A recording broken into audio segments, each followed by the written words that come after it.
Hello বন্ধুরা, কেমন আছো তোমরা সবাই? আশা করি সবাই খুব ভালো আছো। তো আজকে আমার মা একটা লক্ষ্মী জবার ডাল কেটে এনেছিল। তো সেই ডালটা থেকে মোটামুটি আমি 3টে ডাল পেয়েছি।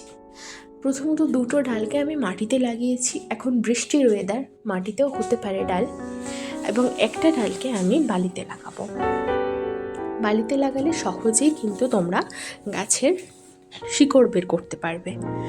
তো যাদের কাছে রুট হরমোন নেই তারা কিন্তু এই ট্রিক্সটা অ্যাপ্লাই করতে পারো। অ্যালোভেরা জেল, অ্যালোভেরা জেলটাকে আমরা যদি গাছের গোড়ায়, ডালের গোড়ায় যদি আমরা লাগিয়ে দিতে পারি তাহলে খুব সহজেই সেখান থেকে রুট বেরোয়। তো সেটাকে আমি নিয়ে বালিতে পুঁতে দিলাম এবং বালিতে সামান্য ভিজিয়ে দিতে হবে বালিটা।